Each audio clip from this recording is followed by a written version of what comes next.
ensuite, elle va sûrement te poser une question. C'est bien de quand on parle de la femme, que la femme puisse monter pour donner son point de vue quand Bien même. sûr, bien Voilà. sûr, bien sûr. Bonsoir petit scarabée, bienvenue à toi. Bonne arrivée, ma chère petit scarabée. Bonsoir. Une c'est Bonsoir à très tous. intéressant. Bien sûr. Vous m'entendez bien? Ouais, on t'entend très bien, oui. Bonne arrivée. D'accord. Alors en fait, j'écoute depuis un certain temps et j'écoutais un connu qui disait, dans le cas de la femme, soit elle quitte, soit elle considère que c'est frappé émotionnellement.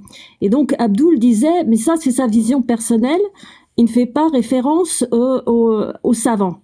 Et il agit avec sa tête. Mais moi je me demande, et si un connu décidait d'agir avec sa conscience personnelle? Ouais, ma conscience personnelle, c'est-à-dire? C'est-à-dire qu'en fait, le fait de devoir écrire frapper, c'est comme si vous refusiez de croire que c'est vraiment frapper et que Allah n'ait pas voulu ça et qui voulait dire frapper émotionnellement parce que vous ne pouvez pas concevoir qu'Allah ait pu dire cela en fait. Et donc vous vous dites, pour moi, un imam, ce n'est pas un ange, ce n'est pas un imam qui va me donner le paradis, je suis responsable de mon salut, moi, personnellement.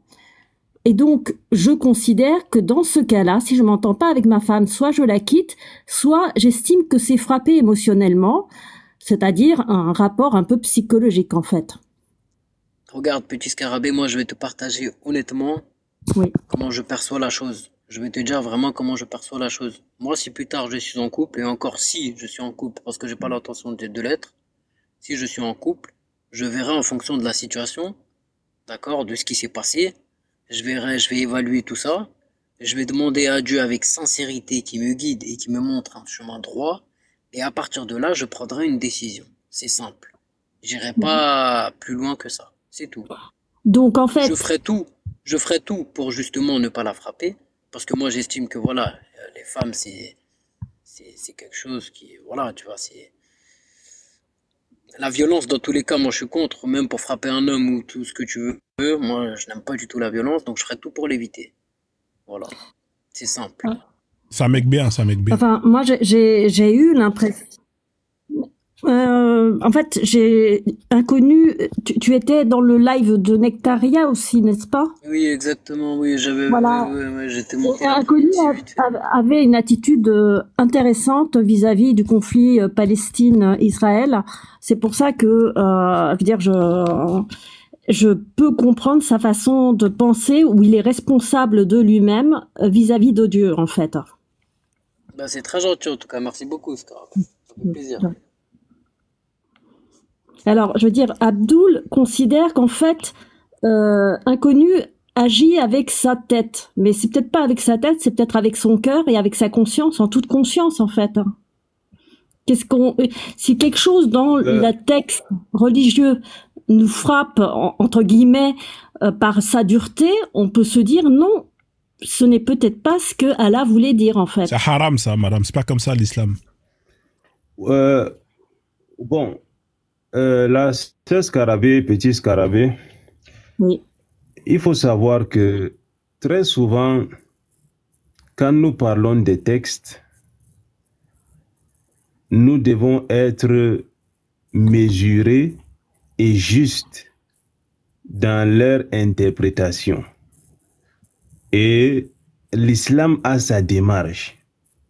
Parce que si par exemple, moi qui suis en train de parler, moi je m'interdis, ça c'est une position.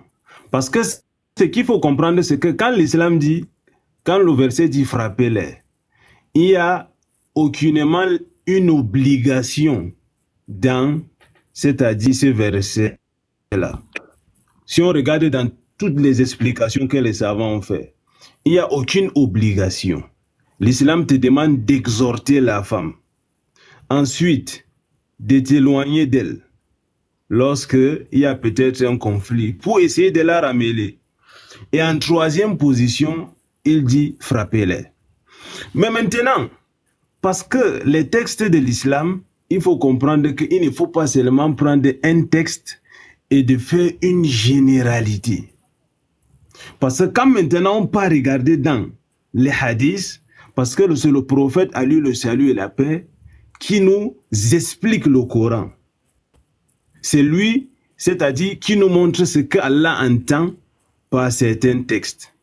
Si on regarde maintenant dans les hadiths, on va voir que Aïcha qu'Allah l'agrée a dit le prophète sallallahu alayhi wa sallam n'a jamais frappé sa femme. Ça fait un.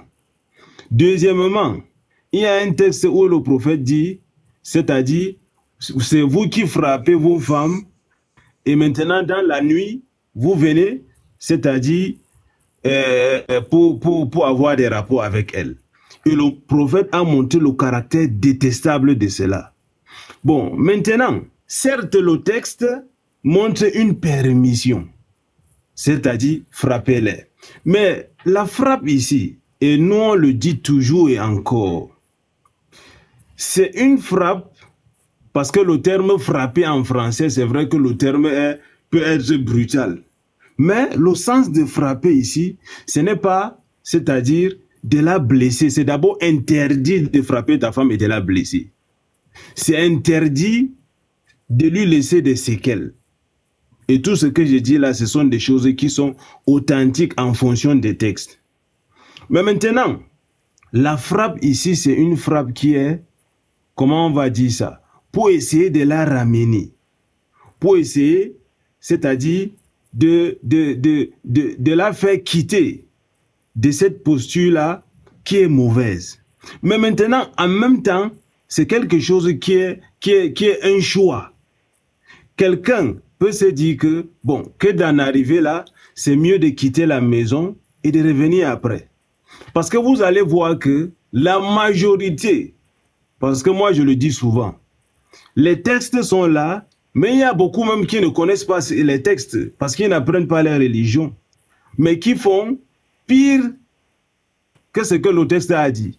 Donc le texte est là pour réguler. Le texte est là pour réguler. Voilà. Donc, la 16 petits scarabées, l'islam ne dit pas de violenter la femme, de la dénigrer, c'est-à-dire d'aller à l'extrême. Voilà pourquoi l'islam commence en disant, c'est-à-dire de la conseiller. Parce qu'on connaît que la base de tout couple, c'est le dialogue. Voilà. Si elle ne comprend pas, voici ce qu'il faut faire. S'il ne comprend pas, voici ce qu'il faut faire. Voilà. Donc l'islam ne dit aucunement de maltraiter les femmes. Ainsi de suite, ainsi de suite. Je ne sais pas si vous comprenez un peu. Alors, attendez. Moi, je comprends, mais on n'a pas la même définition de la maltraitance. Hein. C'est-à-dire que moi, pour moi, le fait est ne serait-ce que de l'exhorter. C'est comme si c'était un enfant. C'est un enfant qu'on exhorte. Tu dois pas faire ceci, tu dois pas faire cela. Tu sais, si tu écoutes pas, c'est pas bien. C'est ça, en fait, l'exhortement. Et rien que ça, déjà, c'est ce qu'on appelle une violence psychologique. Hein. Déjà, ça, c'est une forme de violence. Non. Frozon, le problème est que du point de vue de l'islam, tu vois que le début du verset parlait de l'autorité de l'homme sur la femme. Et c'est ça qui gêne en fait. C'est-à-dire l'islam dit que l'homme a autorité sur la femme. Quand on dit autorité, ça ne veut pas dire qu'il est dictateur, ça ne veut pas dire qu'il fait tout comme il veut, mais ça veut dire que la femme est sous sa responsabilité, sous sa protection. Il est responsable d'elle. Elle lui doit obéissance. Et quand l'homme est responsable, oui, elle lui doit obéissance. Comme par exemple, la Bible dit que les femmes doivent être soumises. C'est dans le même contexte. L'islam demande à la femme d'être soumise. Oh, mais moi, je suis contre. C'est pareil pour moi. Il y a une limite. Ouais, mais pour moi, c'est pareil. Moi, je suis contre. Ça veut pas dire que tu vas être un dictateur. Ça veut pas dire que tu vas faire tout ce que tu veux. Tu dois craindre tout d'abord ton Seigneur. Mon ami. Avant de faire quoi que ce soit. Ouais, mais moi, je suis pas d'accord avec ça. En fait, vous êtes là, vous voulez faire du cas par cas. Il faut comprendre que ça s'adresse à tout le monde. On est tous différents avec ce qu'on appelle des caractères qui sont différents. Imaginez, vous dites ça à ce qu'on appelle un boxeur. Oui, c'est ta femme, nanana, frappez-les. Le boxeur, là, il lutte. Non, mais c'est vrai, imagine un Mike Tyson qui est musulman. Il voit que sa femme, elle écoute pas. Et il va essayer de la frapper. Mais la femme, elle est morte. Parce que lui, il va frapper, il va utiliser le minimum de sa force. Mais malgré ça, ça va être hardcore. Moi, je pense que c'est dangereux. C'est des portes ouvertes qui dire que oui, non. Moi, ça c'est très dangereux ça. En tout cas, c'est mon point de vue. Hein. Après, vous gérez comme vous voulez vos couples, mais honnêtement, autoriser qu'on puisse frapper une femme de telle manière, c'est chaud quand même. Moi, ça passe pas pour moi. Moi, j'ai une question à te poser. Mis à part les musulmans. Bon, laissons un peu la 16 petits scarabées intervenir, s'il vous plaît. Oui, merci. En fait, j'ai bien compris qu'il y avait 2 autres textes qui contredisaient ce passage-là, ce qui veut dire que le Coran est à prendre dans sa globalité et non pas une phrase séparément. Il n'y a pas d'autre texte. Et ouais, comme le fait Franzo. C'est-à-dire non, ce que je disais... Oui, ce que je disais, c'est pas que il y a des textes qui contredisent cela. C'est-à-dire, les textes du Coran ne se comprennent pas de manière isolée. Oui. Il y a ce qu'on appelle la sunna. La sunna, c'est quoi? Ce sont les manières de faire, les enseignements du prophète, ses paroles et ses actes. C'est ça qui vient nous expliquer. C'est-à-dire certains versets du Coran. C'est un peu la difficulté qu'on a avec ceux-là qui disent qu'ils se limitent seulement au Coran. Ou que si quelqu'un dit qu'il se limite seulement au Coran et que lui, la personne vient voir frapper les, lui va seulement interpréter dans sa tête, surtout s'il est mal intentionné, qu'il faut frapper la femme et il va frapper comme il veut. S'il est mal intentionné. Maintenant, il y a le... S'il lit tel que c'est écrit. Maintenant, il y a le Coran et il y a ce qu'on appelle... Oui. Mais maintenant, il y a le Coran et il y a ce qu'on appelle la sunna. Comme je venais de l'expliquer tout à l'heure, qui sont les paroles, les actes et les manières de faire du messager d'Allah.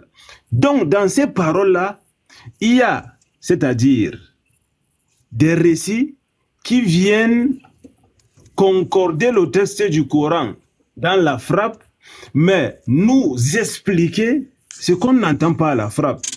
Et Frozone est censé connaître, parce que j'ai vu, il avait mis ça une fois ici, les règles de ce qu'on n'entend pas la frapper. Bah oui. D'abord, c'est interdit de frapper son visage. Ah, le visage, ça, c'est interdit. Interdit. Voilà. Et voilà. Donc, il y a un canevas. Mais vous voyez que tout ça, on ne va pas voir ça dans le Coran. Après, tu peux mettre une balayette. Qui va venir expliquer cela. Ouais, tu peux mettre une balayette, un coco, tu peux tirer les cheveux, tu as un coup de coude, tu vois, tout ça c'est halal, tu vois. Tant que tu casses pas les os. Vas-y. Moi j'ai une question, mis à part musulmans, l'islam, tout ça, mis à part les musulmans, est-ce qu'à part les musulmans, il y a des hommes qui ont déjà commis justement, ont déjà frappé leur femme, à ton avis? Alors, oui, pour quelle raison? Je fais des lives justement sur ces sujets-là. On n'a pas attendu. En fait, d'ici, on n'est pas là pour dire que ça n'existe pas, la violence faite aux femmes, aux enfants. Ça existe. C'est quelque chose qui existe. Mais comment est-ce que tu veux combattre quelque chose si toi-même, tu ne mets pas des lois qui interdisent cette chose-là? Et c'est ça que moi, c'est pour ça que moi, je parle de ce verset, parce que ce verset-là, c'est une loi qui donne le feu vert aux hommes de frapper leurs femmes, même si elle conditionne comment est-ce qu'il faut les frapper, mais elle donne le feu vert quand même à l'homme de frapper sa femme. Alors que moi, je suis dans le combat qui, justement, est là pour lutter totalement pour que, justement, on interdit ces faits et qu'on condamne ces faits. Donc là, on parle de jurisprudence. C'est compliqué de combattre, par exemple, le meurtre s'il y a des lois qui vont autoriser, sous certaines conditions, la manière de tuer une personne. Tu vois, je sais pas si tu comprends. Ouais. Maintenant, je comprends tout à fait ce que tu veux dire. Maintenant, Franzone, si tu interdis cette chose-là, tu l'interdis, que c'est puni par la loi, etc., tout ce que tu veux, tu penses pas qu'il y a certaines femmes qui vont justement utiliser cette chose-là à mauvaise... Je comprends pas certaines femmes qui vont utiliser ça. Je comprends pas ta question, là. Non, ta question, elle n'a pas de sens, mais répète-la, vas-y. En gros, tu dis que toi, tu es pour interdire strictement, tu vois, et sévèrement cette chose-là, c'est ça? Moi, je suis là pour qu'on interdise, qu'on condamne ceux qui, justement, vont frapper la femme. Voilà. Moi, je suis là pour ça et je milite pour ça. D'accord, et tu penses pas qu'il y a certaines femmes qui vont se dire, qui vont penser être qui vont avoir l'immunité totale et elles vont pas en jouer?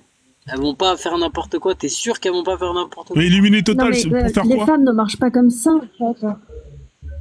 Non, mais les femmes ne marchent pas comme ça. C'est pas avec de la peur que les femmes marchent dans un couple. Dans un couple. Non, moi je dis pas qu'il faut avoir de la peur. Non, non, mais une femme décide de rester avec un homme parce qu'elle l'aime. Mais je veux dire, c'est pas en se disant bon, je vais me tenir à carreau parce que je risque d'en recevoir une. Non, mais c'est pas possible, ça. C'est pas concevable. Hein.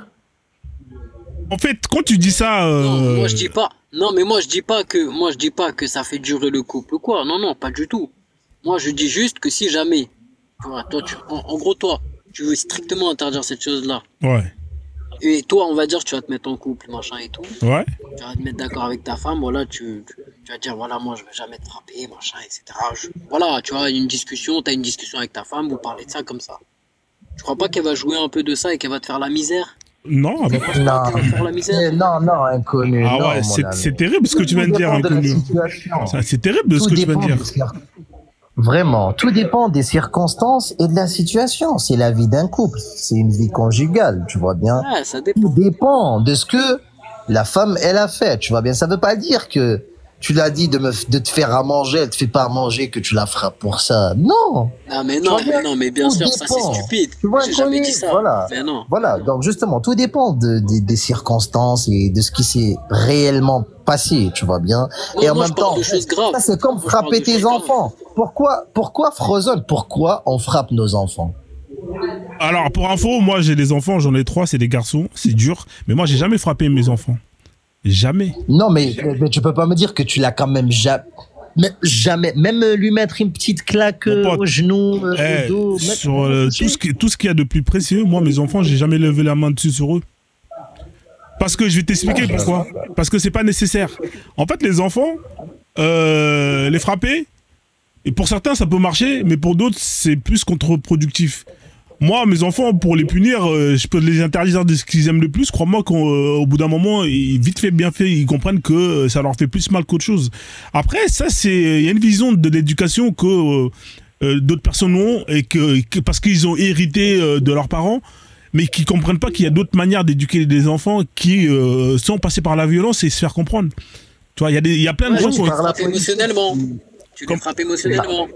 Comment ça, émotionnellement inconnu? Ouais, tu reviens toujours sur ça? Ah ouais, là, il les frappe émotionnellement, Non, ces Frozen, enfants, il parce est- qu'il leur interdit des choses. Mais les Ça femmes, nous fait il mal, fait il vient de le politique dire. avec ses enfants. les femmes ne sont pas des enfants aussi. Hein. Bah ouais, c'est pas des enfants, Ah frère. si, hein, excuse-moi. Abdoul, il voulait dire quelque chose. Attendez, Abdoul, il veut dire quelque chose. Abdoul, comme il y a un décalage. C'est-à-dire, moi, j'aimerais qu'on élève un peu le débat parce que là, on tourne un peu en rond. Et c'est une très bonne chose étant donné que nous avons une femme sur le panel. Le début du verset, c'était l'entame de notre propos. Le verset dit « Les hommes ont autorité sur les femmes Mhm. ». Et naturellement, Frozen n'est pas d'accord. Et même la sœur Petit Scarabée, j'aimerais un peu entendre son point de vue concernant la relation dans un foyer entre l'homme et la femme. Est-ce que la sœur estime que l'homme et la femme sont égaux dans Oui. le foyer, Alors, ou bien elle estime que l'homme a un certain ascendant sur la femme, sur Non, le plan non, de la la- responsabilité? Alors, l'homme et la femme sont égaux. C'est-à-dire que d'un point de vue de la psychanalyse, à laquelle moi je trouve que c'est pas mal la psychanalyse, on dit que le père c'est la figure qui va dire non en fait. Donc qui pour l'éducation des enfants. Mais sinon, l'homme et la femme sont égaux. Et pour en revenir à ce que vous avez dit sur la Bible, effectivement, il y a Saint Paul qui a dit « Femmes, soyez soumises à vos maris ». Et comme vos maris sont soumis au Christ en fait. Et donc ça sous-entend déjà que si on est soumis au Christ, on ne peut que se comporter bien en fait. Mais les femmes, elles préfèrent être soumises au Christ qu'être soumises à leur mari en fait. Et ici sur le live de Frozone, on a parlé avec un autre chrétien et tous les deux, quand Frozone nous a présenté, c'est la lettre, je crois, aux Éphésiens, tous les deux, en cœur, on a dit qu'on rejetait ce passage-là. Mais nous, dans le christianisme, on a cette liberté, parce que notre Bible elle n'est pas incréée, on a cette liberté de dire, ben non, ça c'est dépassé et on ne peut pas, imaginer ça pour des relations de couple, en fait, et surtout des relations de couple qui doivent durer. Donc, ce que vous disiez auparavant, la femme, ce n'est pas une obligation de frapper, l'homme peut quitter, voilà, partir. C'est clair que si l'homme frappe, eh bien quelque chose sera cassé dans le couple, et dans la vie actuelle, la femme risque bien de partir tôt ou tard, en fait. Voilà. Donc c'est fichu pour le couple. Oui, bon, ma question est de savoir, quand par exemple on dit que l'homme est responsable de son foyer, oui. C'est une parole qui vous dérange en soi? Oui, alors en fait, c'était une charge qui pesait sur les hommes, c'est-à-dire le pilier de famille. C'est-à-dire que avant, les femmes ne travaillaient pas et l'homme avait la charge de toute la famille, y compris la femme, puisqu'il subvenait aux besoins de tout le monde.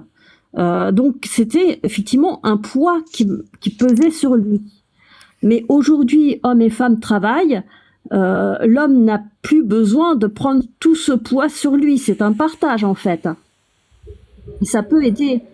Oui, on n'est pas contre, madame, mais est-ce que vous pensez pas que la priorité de la femme, parce qu'on n'est pas contre le travail des femmes, hein, c'est légitime, c'est leur droit. Mais en fait, là maintenant on parle de priorité. Est-ce que ta priorité à toi, en tant que femme, c'est de préserver ta maison et d'éduquer tes enfants, ou bien d'aller travailler 13 heures, 12 heures du temps par jour?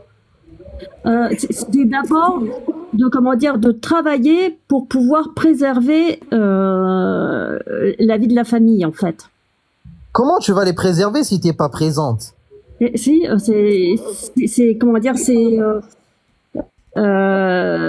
c'est plus facile d'abord parce que je serai épanouie, parce que je reste, parce que j'ai envie de rester, en fait. Et j'ai le choix.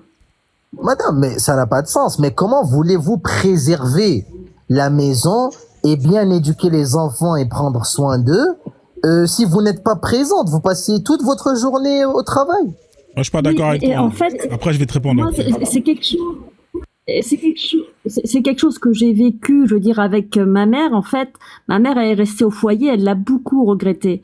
En fait, c'est sur son épanouissement personnel que notre famille et nous, les enfants, on en a bénéficié, mais c'est aux dépens de l'épanouissement personnel de ma mère, en fait. Et de son côté, mon père, lui, travaillait. C'est lui qui était le pilier de famille. On avait des relations moins proches de mon père parce qu'en fait, on était très très proches de ma mère.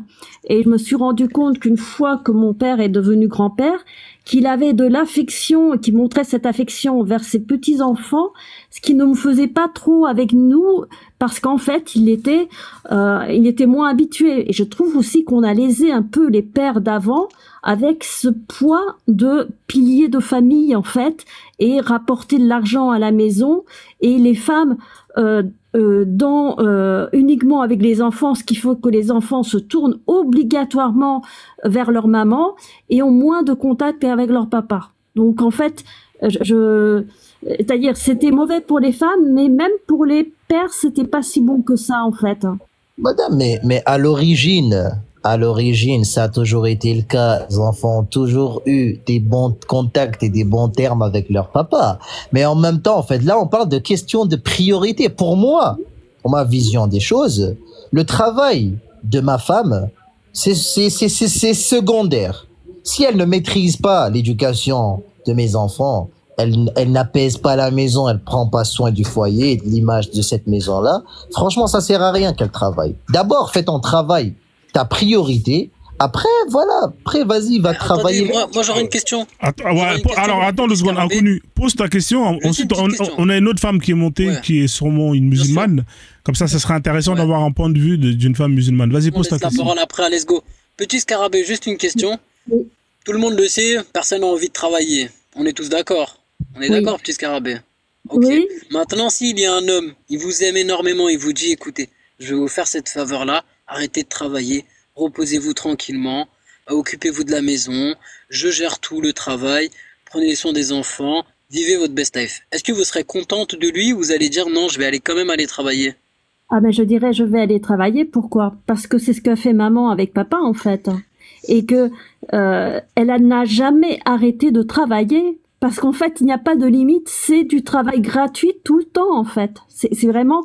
Et après une fois qu'on est parti de la maison, elle s'est retrouvée désemparée en fait parce que il y avait plus l'emploi du temps qui était fait en fonction de nous en fait. Donc c'est voilà. Mais Donc si votre c'est homme, ça. je comprends, mais si votre homme il vous dit que ça lui blesse que vous travaillez parce qu'il veut pas vous voir justement travailler pour un patron, parce qu'il vous paye de la merde et qu'il vous voilà et qu'il vous fait la misère. Et s'il vous dit que ça vous blesse et qu'il vous aime et qu'il a pas envie que vous travailliez, que vous restez tranquillement à la maison, au moins il sait que vous êtes en sécurité.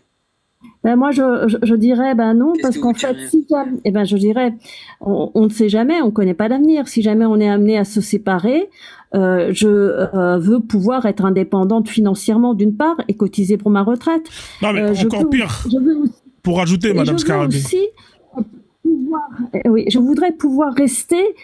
Non pas parce que on me paye une rente, non pas parce que après je n'ai plus tellement le choix, mais parce que je l'aime, c'est tout.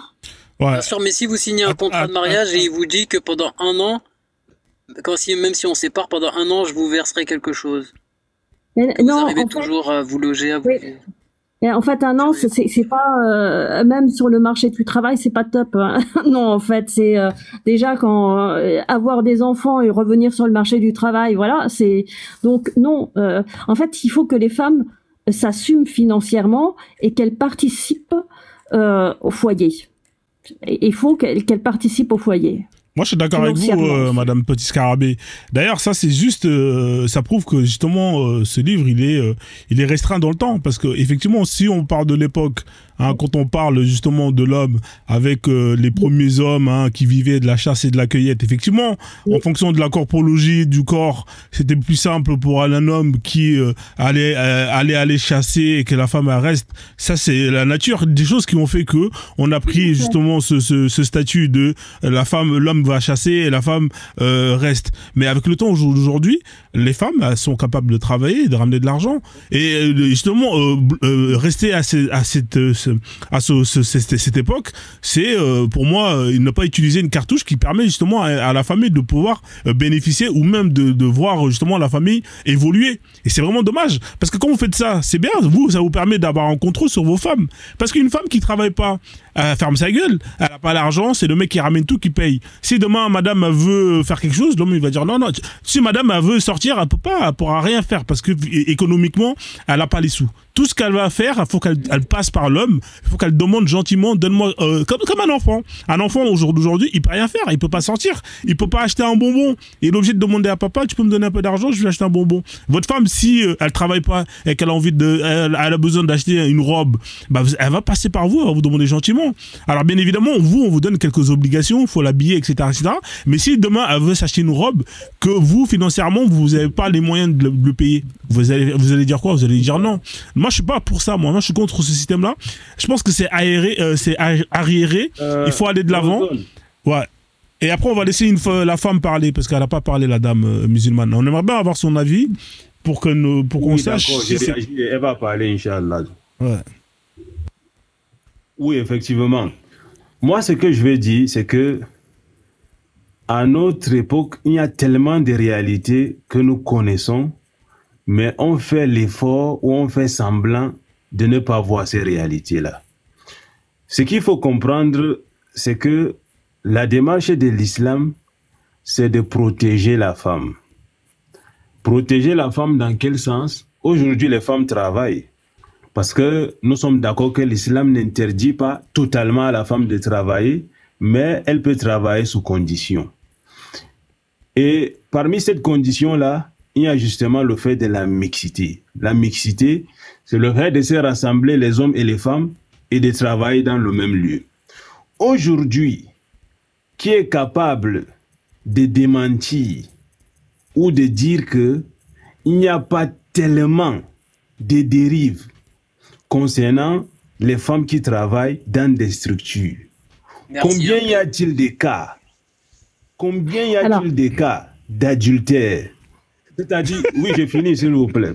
C'est-à-dire, il y a tellement de dérives dans la société. Prenons juste le cas que nous tous nous connaissons concernant, c'est-à-dire l'affaire Balthazar, qui a eu des rapports sexuels avec une centaine de femmes. Toutes ces femmes-là, c'était en majorité des collègues. Et c'était des femmes qui travaillaient, qui avaient des bons postes dans les structures. Mais il a eu des relations sexuelles avec presque toutes ces femmes-là. Si ce n'est toutes ces femmes-là dont les vidéos sont parvenues. Vous voyez, la femme sort et travaille. Certes, nous ne faisons pas de cela une généralité, naturellement.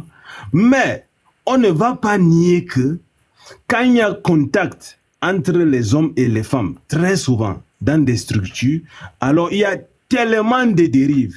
Et la majorité de ceux qui nous écoutent, ils connaissent ça. Mais ils font l'effort c'est-à-dire de fermer les yeux par rapport à cela.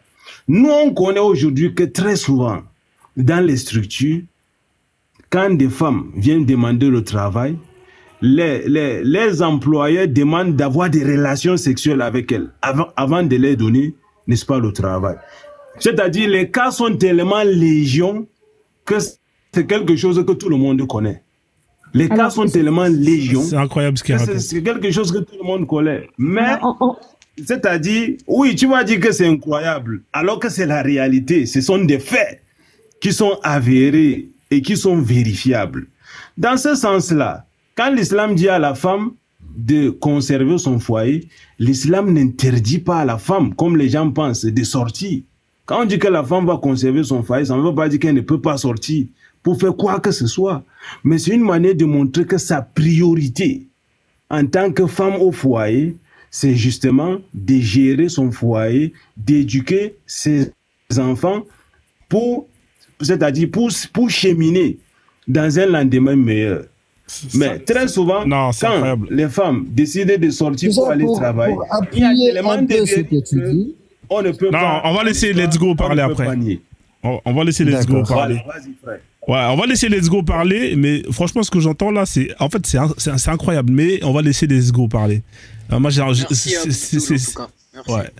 Vas-y, Let's Go, je t'en prie. Salut, comment vous allez? Ça va, on est là, alhamdoulilah, ma soeur, alhamdoulilah. Juste pour savoir, du coup, là, on est sur quel sujet? Mixité, adultère, travailler ou pas? On reste sur la 434. On est sur la 434 et on parlait justement de l'autorité, de tout ce qui est lié aux relations homme-femme dans l'islam, comment ça voilà, l'autorité de l'homme sur la femme. D'accord, ok. Et du coup, vous êtes musulmane ou pas? Vous êtes musulmane ou pas? Oui, et vous? Moi, je suis pas musulman, non. Mais vous avez la personne Abdoul qui est musulman, inconnu, et l'imam qui est musulman. Scarabée, elle est chrétienne, 100%. D'accord, ok, intéressant. En tout cas, le live a l'air très calme et tout, c'est bien, c'est cool. En général, c'est des sujets qui fâchent. Ouais, donc autorité. Le mot ici qui est utilisé dans le verset, c'est quoi exactement du coup pour autorité? Qawamun, c'est ça? Abdoul, peut-être qu'il peut nous aider vu que lui connaît l'arabe. Qawamun ala nisa, effectivement, oui. D'accord. Et du coup, comment toi tu le traduis? Tu parles arabe, imam? Ouais, je parle arabe. Qawamun ala nisa, c'est pas moi qui le traduis, mais c'est les scientifiques qui le traduisent. Les scientifiques, carrément. Ah oui, ouais, je vois qui vous êtes. Hein. Alors elle n'est pas sunnite. Hein. Elle n'est pas sunnite. Elle ne peut pas nous éteindre, mon ami. Elle n'est pas sunnite. Juste pour info, si elle n'est pas sunnite. On l'éteint. Si elle est chiite, on l'éteint. Il n'y a pas de feu. Il n'y a pas de feu ici, la famille. Calmez-vous. Il n'y a personne qui va. Justement. Donc, pour revenir à la question de la femme, oui, madame, effectivement, ça veut dire que les hommes sont ont de l'autorité sur leurs femmes. Ils sont les chefs de la maison, tout simplement. Non, je posais la question parce que je prends quand même en compte que là, on parle d'une traduction en français et que la langue arabe est très, très riche. En général, pour ceux qui sont bilingues ici, qui ont une autre langue, vous savez que des fois, quand on veut parler en français, on n'arrive pas à traduire ce qu'on veut dire. parce qu'on a le mot dans notre autre langue, mais quand tu veux essayer de traduire, c'est très dur. Des fois, il faut une phrase entière pour l'exprimer. Donc c'est juste que je prends ça en compte. Et donc pour moi, ok, autorité, très bien, parce que je crois qu'il y a aussi le sens responsabilité, il me semble, non?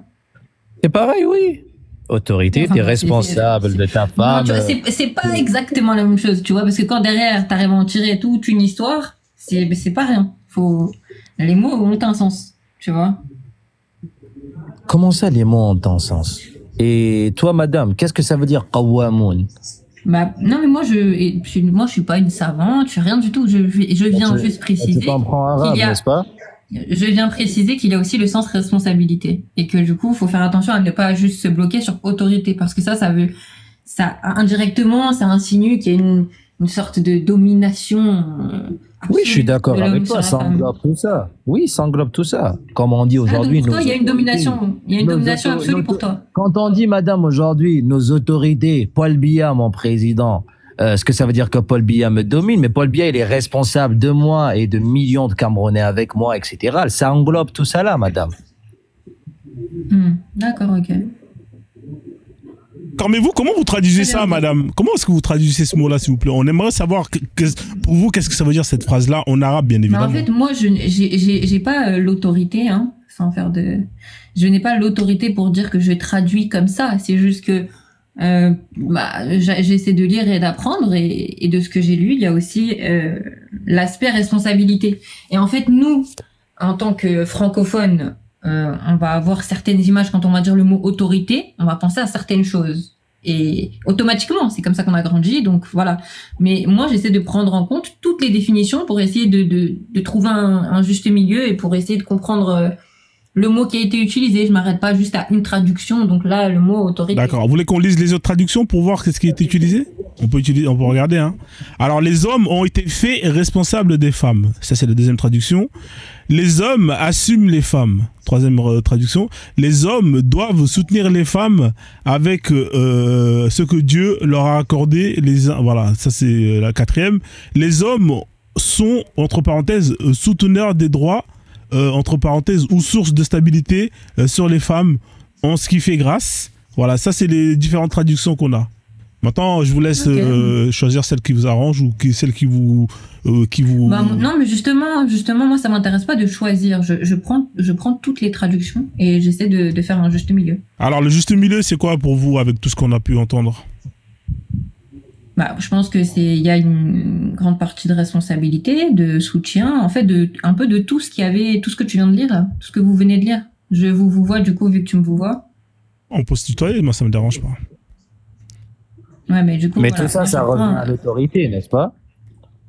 Bah non, ton autorité, en fait, elle est trop, ça restreint énormément et ça donne une certaine image. Et en français, le mot autorité va donner une certaine image. Et moi, c'est vrai que je m'arrête pas là. Non.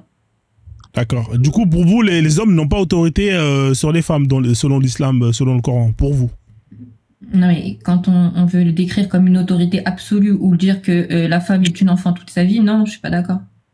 D'accord. Madame, ça veut pas dire que la femme est une enfant toute sa vie. Je suis désolé. Ah si, je l'ai entendu, imam. Si. Ah non, c'est pas moi. Je l'ai entendu par les musulmans et tout. Non. C'est les musulmans qui disent ça. Désolé, vous l'avez entendu de quel cher? C'est pas un cher, d'accord. Vous l'avez entendu de n'importe qui sur TikTok comme moi. Donc ça n'a pas de sens. Désolé, ça n'existe pas. Ça veut pas dire que si moi j'ai autorité sur ma femme, qu'elle est mon esclave. Non, madame. Lui, il vient de te sortir toutes les traductions qui reviennent au même. Et en même temps, faut continuer le verset pour que tu comprends. Donc toi, quand tu soutiens une femme, Attends, quand la femme, elle te soutient, elle a autorité sur toi? Quand la femme, elle me soutient, elle a autorité sur moi. Quand ma femme m'empêche de la tromper, elle a autorité sur moi. Bah voilà, mais c'est bon alors. Quand elle m'empêche de la tromper, l'un sur l'autre, ok, très bien. Madame, ça englobe le même, ça englobe tout, madame. Ne reste pas seulement sur un seul mot. Tu as quand même une tête, tu comprends. C'est quoi cette musique derrière? Et ça, c'est Frozen, il écoute du Niska apparemment. Et en même temps, faut continuer le verset. C'est le jingle. On t'explique la raison. Regarde. En raison de quoi, madame, ce verset-là dit que met l'homme un peu au-dessus de la femme. Pour quelle raison? Continue le verset. Il n'y a pas de au-dessus, il n'y a pas de au-dessus, tu vois. C'est Oui, pas parce que tu as les responsabilités de quelqu'un ou de quelque Allah, chose que tu es au-dessus de Allah, cette chose, regarde, cette regarde, personne. Let's go. Pour Allah, tout le monde est égal. Mais dans le foyer, il y a un pourcentage. Et la femme, Non, elle il y a est pas de pourcentage. 90, l'homme, il est 100. Il n'y a pas de pourcentage, imam. D'accord, dites-nous alors, est-ce que Allah a menti alors ici? À quel moment il a parlé de pourcentage? Non, mais moi, j'ai D'accord. une question à poser. J'ai une D'accord, question une à poser, question très excusez-moi. simple, t'inquiète pas. Une question très simple que tu comprendras. Madame, let's go. Dans ce cas alors, pourquoi Allah n'a pas d'envoyé de messager femme? Ça n'a rien à voir avec le foyer. Pourquoi Allah n'a pas envoyé un messager femme s'ils sont égales selon toi et selon les libéraux et les féministes et tous ces gens? Non, non, toi tu sautes direct en disant ils sont égaux dans tout. Ça veut dire que pourquoi la femme elle peut pas faire ci et pourquoi l'homme peut pas faire ça. On sait très bien que chacun a ses spécificités, on peut dire ça comme ça, je sais pas. On est différents, il y a pas de problème, on est différents. Mais tu ne peux pas, toi, venir prendre ce verset et donner des pourcentages de qui a le plus d'autorité. Moi, je suis d'accord, chacun joue son rôle, tu vois. L'homme joue son rôle, la femme donc on joue est son d'accord, rôle. imam. Donc en fait, on est Let's d'accord. go, mais Donc, à qui revient le dernier mot dans un foyer? Voilà, S'il te non, il plaît. n'y a pas de dernier mot. Il n'y a pas de dernier mot. Madame, vous êtes mariés, let's go? Non, je suis pas mariée. Vous n'êtes pas mariés, d'accord. Quand vous allez vous marier, Inch'Allah, vous allez le comprendre. Même Donald Trump, il est Ah pas non, pour ce mais que vous... t'inquiète pas pour moi. Ne t'en fais Même pas. Donald Trump, il n'est pas d'accord avec toi, malgré que c'est un café. Mais tu crois c'est qui Donald Trump? C'est juste un exemple. Mais c'est quoi cet exemple? Donne-moi un meilleur exemple. Moi, enfin, allez, Non, mais moi, j'ai une question à poser juste à Let's Go, parce que là, vous partez trop loin. Vas-y, Donc vas-y. là, si on suit bien le verset, on va dire que les hommes sont responsables des femmes, enfin de leurs femmes. Donc du coup, c'est tout à fait logique que si un homme demande quelque chose à sa femme, elle doit un minimum l'écouter et faire ce qu'il lui dit. En sachant que c'est pas quelque chose de mauvais. En gros, l'homme, un vrai musulman, il va pas dire quelque chose de mauvais. pareil pour la femme, Anthony. La femme qui va conseiller un homme aussi, si elle a vu quelque chose que lui n'a pas vu, elle peut conseiller aussi. Ça ne dit pas ça veut pas dire qu'elle a autorité. Ça marche dans les deux sens. Les hommes sont responsables de leur femme. Responsable, mais de quel point de vue? De quel point de vue? Parce que en fait là, regardez, si vous voulez, on va continuer. Oui. Attends. Ne va pas trop vite. Attendez. On est tous d'accord que là, on a dit les hommes, ok. Après, on a parlé du mot autorité. On a dit qu'il y a quand même pas mal de possibilités dans la traduction. La langue arabe, elle est riche, donc on va pas s'arrêter sur le mot autorité qui, nous, quand on va penser à ça, on va penser, je sais pas, à un policier, à quelqu'un, un professeur avec son bâton dans les mains. On a dit qu'il y a quand même plusieurs significations et que en vrai on peut très bien aussi dire pour la femme, c'est toi qui l'as dit imam, qu'elle peut avoir autorité sur un homme. Donc très bien, on avance maintenant. Il y a écrit en raison des faveurs que Dieu a accordées. On parle de quelles faveurs ici pour vous? En raison de faveurs, des faveurs biologiques, l'homme est plus fort que la femme. D'accord quand même. Oui, on va laisser Abdoul. Il voulait dire quelque chose, Abdoul, comme il a un décalage. Pour des raisons. D'accord, vas-y Abdoul. Non, vas-y, imam, vas-y. Vas-y, imam, alors. D'accord. Donc c'est parce que l'homme il est plus fort, hein, c'est ça? C'est parce qu'il est plus balèze, l'homme, c'est ça, hein? Non, faut pas me flatter, mon ami. C'est ce que t'as dit là, c'est parce que l'homme il est plus fort physiquement, c'est ce que tu viens de dire. L'homme est mieux que la femme sur pratiquement presque tout. Pour des raisons biologiques, comme je l'ai dit, l'homme est plus fort. L'homme est plus fort. Alors on va aller dans la biologie. Pour des raisons. Alors tu sais quoi, non, on va pas faire un argumentatif millefeuille. On va aller point par point, d'accord? Tu as dit par rapport à la biologie. Est-ce que tu peux nous expliquer qu'est-ce qui fait que biologiquement l'homme est plus fort que la femme? On aimerait bien comprendre ton acheminement, ton développement. Vas-y. L'homme est plus fort que la femme, mon ami, pour des raisons simples. L'homme, déjà, en termes de puissance et de force, physique et mentale, si on veut faire une comparaison générale, je suis désolé, Frozen, les hommes sont très très loin. D'accord, alors le et physique... 90% le physique, à 95%. Le physique, je suis d'accord avec toi. Attends, le physique, je suis d'accord avec toi. Mais comment tu fais pour justement faire la différence entre la force mentale? Tu fais comment pour justement en arriver à ce constat? C'est simple en fait. Regarde juste comment le monde tourne depuis Adam jusqu'à aujourd'hui. Ceux qui ont construit ces pays-là et ceux qui ont soulevé, qui ont développé, qui ont inventé des idées dans tous les sens, ce sont que des hommes à majorité. Je suis désolé pour les femmes. Parce que je peux te répondre parce que je suis d'accord avec toi. Effectivement, les hommes ont construit parce que la femme, elle a été réduite à rester dans la maison. Comment tu veux qu'une femme construise si elle est bloquée, elle est restreinte, elle est enfermée à s'occuper du foyer? Explique-moi comment. Au jour d'aujourd'hui, quand on voit qu'on leur donne plus la possibilité d'aller travailler, de participer à tout ça, et ben on constate que effectivement il y a des femmes qui commencent à mettre leurs empreintes dans la construction et le développement du monde. Vas-y, je t'en prie, je te laisse continuer. D'accord, Frozone. Les femmes d'accord, tu dis qu'ils ont été marginalisés et tout, d'accord, je suis d'accord avec toi, c'est un argument qu'on peut prendre. Mais d'accord, les femmes du 21e siècle et du 20e, ou bien de la moitié du 20e siècle, elles sont libres et tout. Donne-moi juste en fait l'exemple d'un truc que les femmes ont créé qui est utile pour l'humanité. Faut regarder par exemple. Ah ouais, c'est chaud ce qu'il vient de dire là. Mon ami, c'est la vérité. Tu vois bien, moi j'aime pas les féministes avec leurs idées d'égalité à deux balles qui n'existent pas sur la réalité. Non mais j'aimerais intervenir là-dessus et répondre. Alors en fait, comment dire, on regarde par exemple le G20. Depuis qu'Angela Merkel est partie, il n'y a plus que des hommes en fait. Donc l'égalité n'est pas encore arrivée complètement. Même si elle est en bonne marche, elle n'est pas arrivée complètement. On a aussi des prix Nobel qui sont des femmes en fait. Mais ce que dit Imam, Simone de Beauvoir a réfléchi dessus. Comment ça se fait que les femmes aient pu inventer de choses par rapport aux hommes? Alors en fait, elle explique. Si les femmes ont toujours été tenues au foyer, elles ne pouvaient pas s'épanouir, même en tant qu'artistes en fait. Et donc, elle disait, il faut comparer par exemple les femmes un petit peu à l'Amérique. Quand l'Amérique est devenue indépendante, la vieille Europe lui a dit, mais vous n'avez jamais rien fait, et l'Amérique a dit, laissez-nous le temps d'exister. C'est pareil concernant l'Afrique.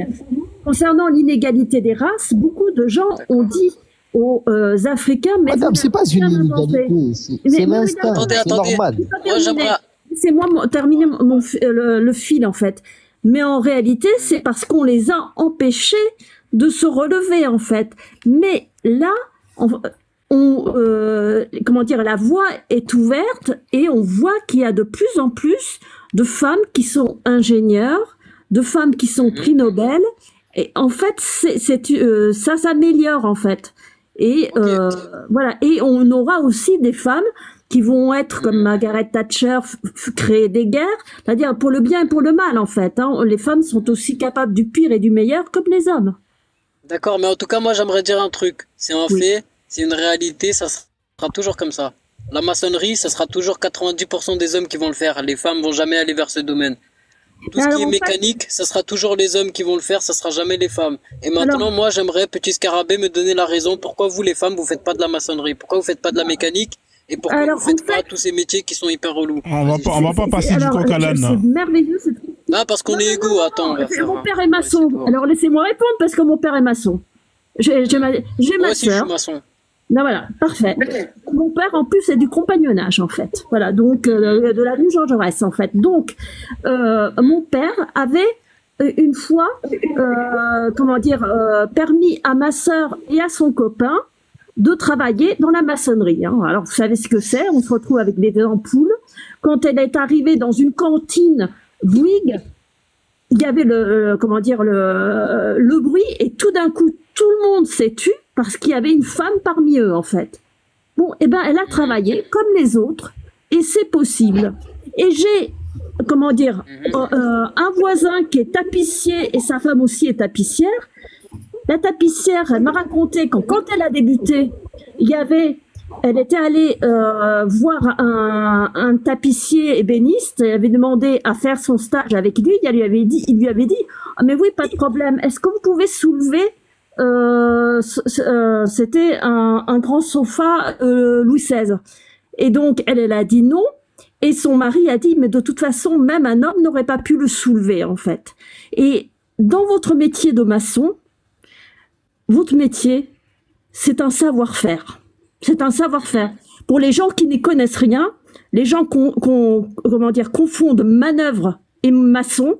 Mais un maçon, ça sait faire une maison, comme le savait mon père, en fait. Et donc... D'accord, madame, mais quand demain cette femme-là, elle tombera enceinte, quand demain cette femme-là, elle tombera enceinte, ça veut dire que pendant 9 mois, on va manquer une personne. J'ai pas terminé. Et quand vous êtes maçon, vous savez que vous travaillez en équipe, inconnu. Vous travaillez aussi en équipe. L'entraide, vous savez ce que c'est. Et vous savez que votre travail est qualifié.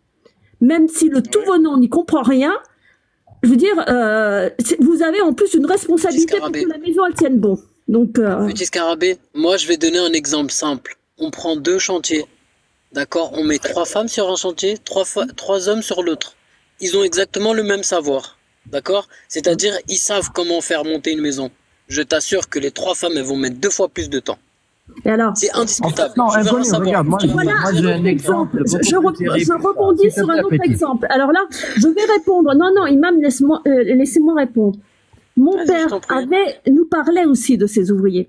Il disait, je ne me rappelle plus, je crois qu'il s'appelait Lorenzo. Il disait, quand je mets Lorenzo sur un chantier, il me demande de rester tout seul parce que si je mets 2 autres avec lui, il voit bien que c'est lui qui bosse pour les autres en fait. Donc on peut mettre, on va dire 3 bonhommes séparément. Et vous verrez qu'il n'y a pas le même rendement pour tous, en fait. Ok, est-ce que je peux prendre juste et répondre sur ce point-là? Moi, ce que je voulais dire, hein, c'est... Non, attends, vous avez donné beaucoup d'exemples. Moi, je vais plus ou moins parler en généralité. Après, vous allez enchaîner sur vos exemples. Bon, on est tous d'accord que pendant très longtemps, la femme, elle a été restreinte du monde du travail. Donc, à partir de ce fait... déjà, il faut lui laisser le temps, justement, d'accéder à quelque chose dans lequel elle a été restreinte. Donc il faut laisser un temps d'adaptation. Ça c'est la première chose. Et il faut être aussi d'accord que les règles du travail, c'est des règles qui ont été créées et puis mises en place par des hommes. Donc automatiquement, quand elles vont rentrer dans ce domaine-là, elles vont rentrer avec des difficultés. C'est un peu comme le racisme de ce que nous on vit. C'est-à-dire que dans une société où t'es noir, c'est beaucoup plus compliqué de pouvoir aller de l'avant que si t'es pas noir. Et donc vous voyez, il y a quand même des choses sur lesquelles je termine. Il y a des choses sur lesquelles il faut quand même qu'on soit d'accord. Après, il y a des métiers, il faut être d'accord, où ça sera plus des femmes qui auront des facilités par rapport à leur corpulence, par rapport à leurs caractéristiques. Et il y aura des métiers où il y aura des hommes qui auront beaucoup plus de facilités par rapport à leur corpulence et par rapport à leurs caractéristiques. Il faut être d'accord. Il y a des métiers, là par exemple maçon, je suis d'accord que ça va plus dans le sens de l'homme, mais il y a plein de métiers où les hommes sont éclatés au sol parce que ça demande beaucoup plus d'habilité ou etc. Je sais pas moi, sage-femme, ces métiers-là. Je donne un exemple bête, hein, ça se trouve je me trompe. Mais il faut être d'accord qu'il y a des domaines où on est éclaté et il y a des domaines où elles sont éclatées. Et ça, il faut l'accepter. Donc, venir dire... le ménage, la reste... S'il te plaît, inconnu, attends, s'il te plaît, inconnu. Tu sais, moi, je voulais aussi, comme toi, Frozin, parler de la généralité, parce que parler des exceptions, ça veut rien dire. Revenons un peu sur la femme, son caractéristique, sa biologie. Par exemple, Frozin, on va dire les femmes sont capables de travailler dans des bureaux. On va dire, par exemple, que toi, tu as une institution, tu l'as créée et tu fais travailler que des femmes sur des bureaux, etc. Donc, imaginons, Frozin, demain, 3 vont tomber enceintes, 2 ont des règles douloureuses, tu vas craquer. Ton institution, elle va craquer. Frérot, ça, c'est des raisons biologiques. Une femme. C'est logique, c'est la nature. Ça, c'est la nature. La femme, ces femmes-là du 21e siècle qui essayent de faire contre la nature, je suis désolé, mais vraiment, en fait, je ne sais pas comment ils réfléchissent. Alors, comment est-ce qu'on fait dans ces cas-là? Par exemple, le fait qu'une femme doit avoir son congé maternité pour accoucher, en fait. Son bébé, elle ne l'a pas fait toute seule, en fait. En Finlande, ils ont trouvé la parade. Hein. Ils donnent le même congé paternité aux hommes qu'aux femmes et ils le prennent alternativement, en fait. Donc, il faut que les hommes, actuellement, il y a un congé qui ne dure pas longtemps, mais qui n'est pas obligatoire. Et vous savez, c'est dans nos sociétés actuelles, c'est assez mal vu quand les hommes prennent ce congé. Moi, je l'ai vu, j'ai été témoin, et j'ai vu aussi un homme dans l'ancienne boîte où j'étais. Il était là depuis 3 ans, et puis il a décidé de prendre un congé parental de 6 mois pour élever son enfant à la place de sa femme, en fait. Du jour au lendemain, j'ai entendu dire: ah oui, mais Grégory, il a un poil dans la main. Enfin, il s'est fait tailler un costume, aussi bien par les hommes que aussi bien par les femmes que par les hommes. C'est-à-dire, il n'y a pas une liberté des hommes de pouvoir s'arrêter pour élever leurs enfants. Et c'est ça qu'il faut changer. C'est cette mentalité qu'il faut changer aussi. Si un homme ne voit, quand il recrute, ne voit pas la différence entre recruter un homme et une femme, si pour les congés pour enfants, les hommes ont droit à autant, eh bien, on va, comme dans les pays scandinaves, supprimer ce frein au recrutement. Ouais, alors, Let's Go, qu'est-ce que tu veux... C'est la solution. Ouais, après on va laisser Let's Go quand même, on l'a pas entendu depuis un petit moment. D'après tout ce que tu viens d'entendre, je pense que Let's Go, là où elle est, elle doit péter un plomb, elle doit se dire, mais putain, mais c'est quoi ce délire? Qu'est-ce que tu penses de tout ça?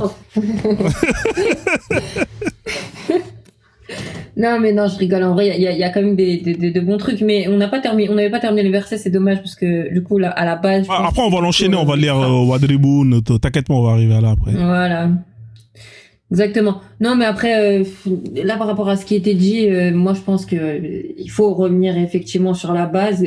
Quand on parle de faveur, on voit bien que effectivement l'homme, au niveau de physiquement parlant, il est au-dessus, et donc, et depuis la nuit des temps, ça a toujours été l'homme qui s'est occupé, qui a été la protection pour la famille, malgré que la femme aussi, je pense qu'elle a travaillé.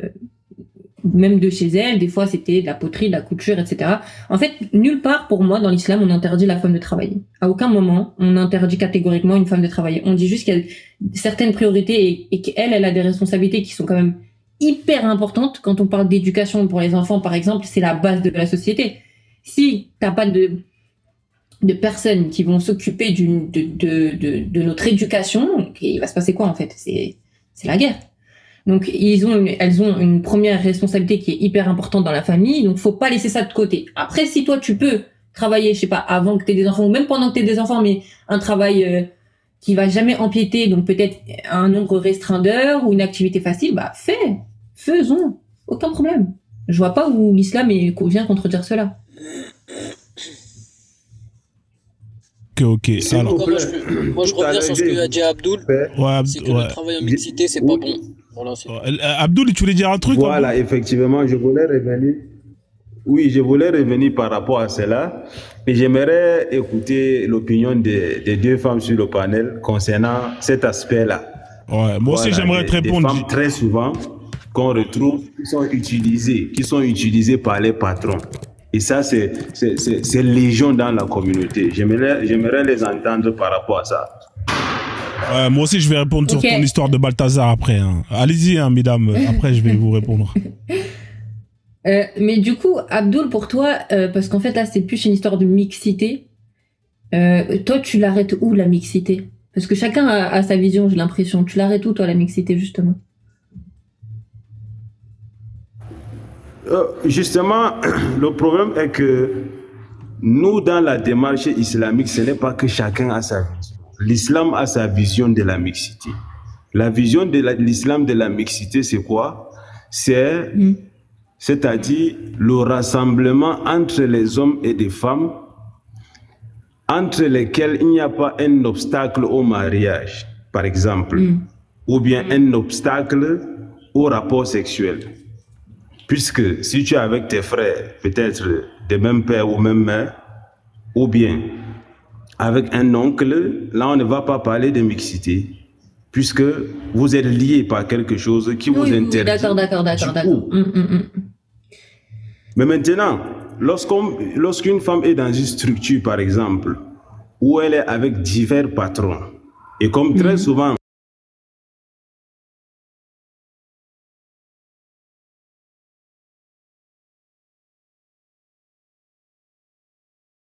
dans la plupart des structures, ce sont des hommes qui ont des postes de haute responsabilité et il faut passer par eux pour avoir du travail. Alors très souvent, Nous ne disons pas que c'est toutes les femmes, mais très souvent les femmes sont utilisées, voilà, à leur propre détriment, c'est-à-dire sur les désirs, par rapport aux désirs de ces patrons-là.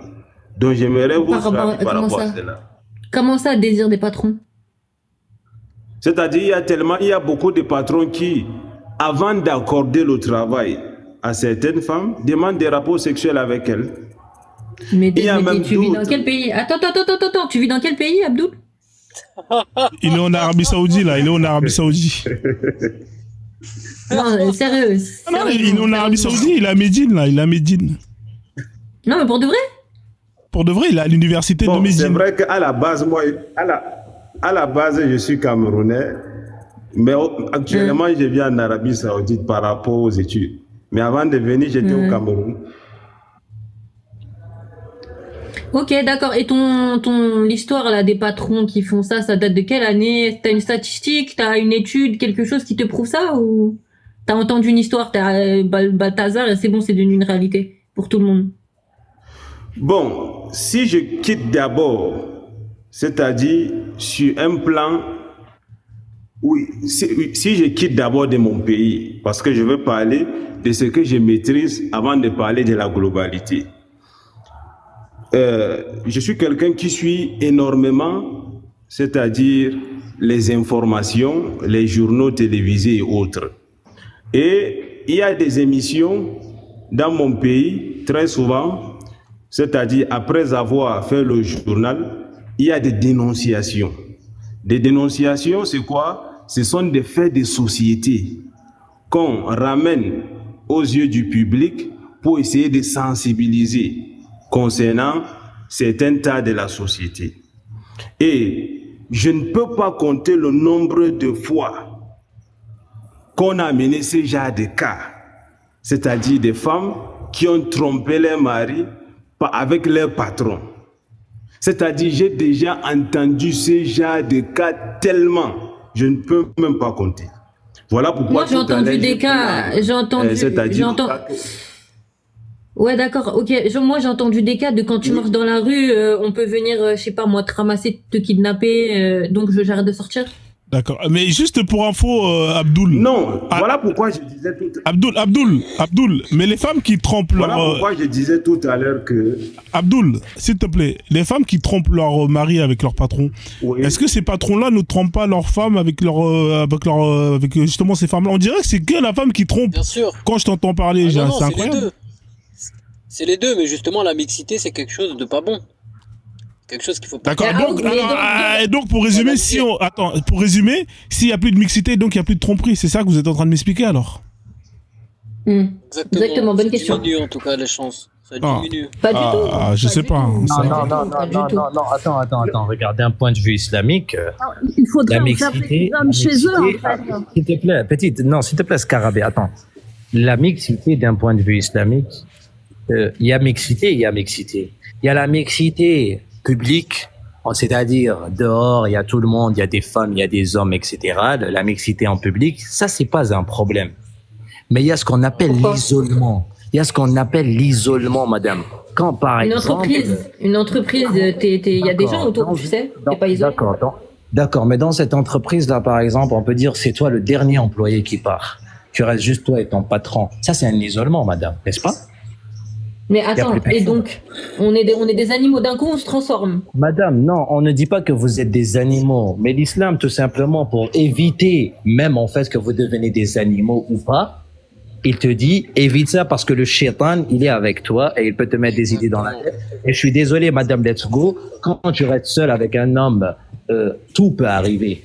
Tout comme il peut rien te faire, tout comme aussi tu peux faire quelque chose avec lui.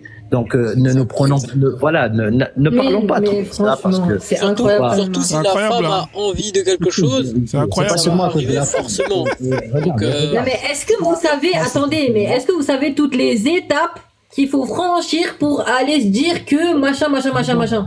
C'est-à-dire, en fait, on est des animaux pour vous. On est des animaux. Non, mais c'est même pas ça. Le pire, c'est quoi? C'est-à-dire que, en gros, attends, frère, s'il te plaît, s'il te plaît. En fait, ce qu'il est en train de dire, Abdoul, ou même, c'est que les femmes, vous êtes des tanas. C'est-à-dire que, parce que un tel, il a un poste. Mais si, parce que vous avez parlé des patrons. Et que vous êtes des animaux. C'est-à-dire, c'est les tanas, elles aiment les gens qui ont du bif. Non, mais c'est incroyable. Donc, les femmes sont des tanas. Moi, j'ai même pas parlé de ça. Regarde. Il a dit, Abdoul, que les femmes, elles se font mougou par leur patron. Frozone, regarde, c'est pas ça le problème. Le plus grand problème, Frozone, c'est que nous, on dit pas que les femmes c'est des animaux, que les hommes c'est des animaux qui peuvent pas se préserver, tu vois bien. Mais Frozone, on dit tous, vaut mieux guérir, prévenir que guérir, tu vois bien. Donc, Frozone, en même temps, la femme, elle vient de me dire, mais vous pensez qu'il y a combien d'étapes à franchir?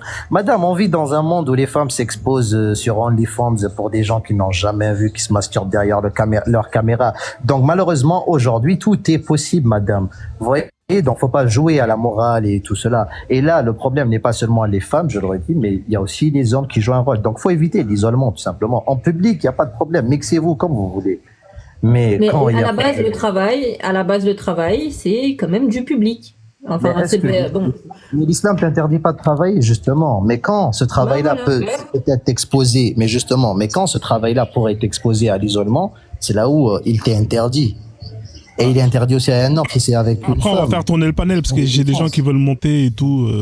On va donner un peu de fraîcheur. Alors, juste répondre à cela, en fait, parce que c'est... Moi, descendre. Moi, je vous laisse. Bonne soirée à tous. Bonne soirée. Merci. Bonne soirée. Qui a parlé de nos sociétés, en fait, où il y a des tentations.